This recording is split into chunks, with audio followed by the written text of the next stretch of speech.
随着中国实力的增长，我国在对外交往中也表现得越来越强硬。在面对别国的疯狂挑衅时，我国的强烈谴责也慢慢从口头上的警告变成具有威胁性的警告。最近日本的反应可以说是很好的说明了这一切。我们知道，最近日本在疯狂地挑衅中国的底线。最新的美日领导人会面被认为是日本进行的一次豪赌。从会议内容来看，几乎所有的议题都是在针对中国。先是双方重申所谓防卫承诺，即在任何一方受到武力攻击时，另外一方都将出兵进行军事援助。在如今印太局势紧张之际，这一承诺背后的用心不得不让人有所怀疑。除此以外，会后的联合声明打破日本52年以来的传统，其再次直接插手中国最不能容忍的底线问题。日本方面表示，台海若爆发战争，日本将根据事态严重性采取相应的军事行动。日本存在直接军事介入中国内政的可能性。随后，日本方面为了向美国表明这一忠心，直接派遣军舰跟随美国海军在南部海域周边对我国辽宁号航母战斗群实施围堵。不少观察人士形容日本的这一行为为将美日军事同盟关系正式落地。看到这里，我们似乎对日本选择彻底与中国对抗的决心深信不疑。不过，随后日本首相回国后发生的这一幕又让人啼笑皆非。不难想象，日本粗暴干涉中国内政的行为必将遭到中国的严令反对。我国向日本提出严正交涉，奉劝日本及时刹车，避免卷入大国对抗的漩涡中。虽然只是一些口头警告，但现在中国的实力已经足够向日本证明，中国的警告得听。事实上，日本首相回到日本后也确实是这么做的。在面对质询时，其表示，若台海发生战事，日本以不军事介入为前提。虽然只有简短的一句话，但是却能够感受到日本满满的求生欲。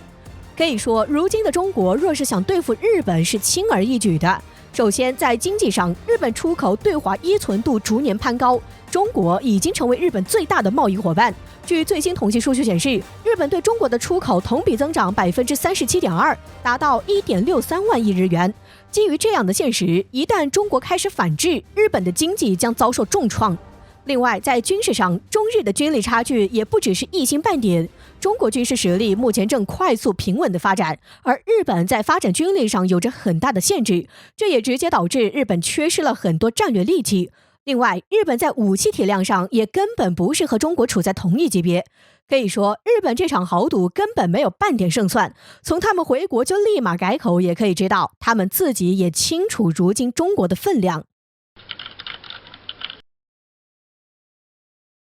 据环球时报的报道，4月22号，2021年世界雷达博览会在我国江苏省南京市举办，而国内外超过400家雷达和电子行业公司参加了本次展会。此外，30多个国家也派出50多名代表参展。在展会开始之前，主办方就透露，此次雷达世博展将以探中国在雷达设备方面的重要成就，因此引来诸多关注。根据媒体透露，此次参展的照片中，不仅有 KLJ7A 机载有源电子扫描阵列雷达这样的明星产品，还有一款新型的高机动性反隐身雷达也正式亮相。这款雷达主打反隐身功能，也就是针对隐身战机。虽然这款雷达给出的介绍信息并不多，但是一位85岁顶级雷达专家现身，似乎告诉人们，这款新型反隐身雷达绝不简单。在展会当天，我国中科院雷达专家刘永坦出席并进行了演讲。作为我国雷达领域的领军人物，现年85岁高龄的刘永坦院士，如今出席正式场合的次数并不多，但其作为雷达领域大牛的名气可是享誉国内外的。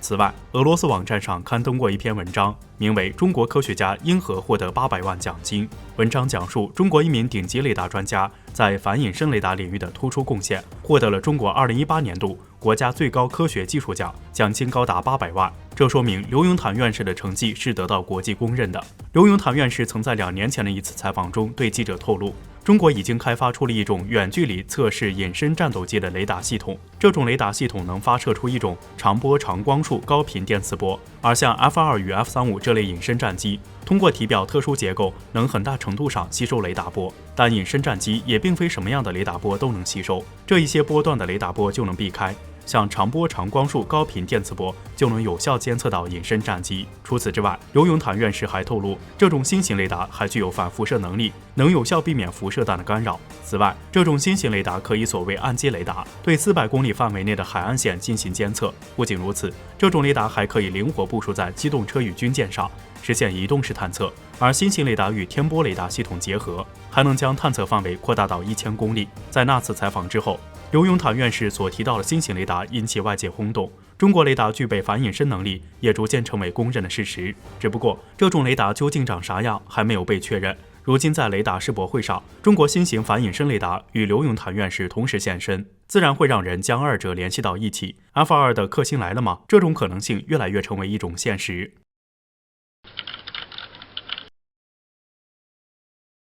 最近被美国3番4次弃之不顾的乌克兰终于撑不住了。总统泽连斯基亲自在社交媒体上发视频，请求和普京约见，语气更是十分低微，直称乌克兰只是欧洲的挡箭牌。普京先生，我们准备更进一步，不知能否邀请你在顿巴斯地区的任意地点见一面。说实话，乌克兰和俄罗斯最近在社交媒体上是占尽了热点。乌克兰当初疯狂抱美国大腿，一副带不松手的模样，现在却打算向普京求饶，是认清事实，悔不当初，还是另有阴谋呢？据悉，泽连斯基发布的视频中就明确地表示，希望乌克兰和俄罗斯之间的冲突能够通过外交途径解决，甚至能够结束是最好的。但是泽连斯基还有一句话是，乌克兰不想要战争，但是乌克兰做好了战争的准备。不过目前乌克兰想要加入北约的梦想看起来已经是破灭了，美国也3番4次弃乌克兰于不顾，而乌克兰在另一面却面对俄罗斯部署在乌克兰边境的近15万大军。就这一点来说，泽连斯基悔不当初，直接发视频忏悔也不是不可能的事。不过话又说回来，乌克兰和俄罗斯在顿巴斯的冲突是怎么起来的呢？其一，原本就有的历史遗留问题，双方都不对付；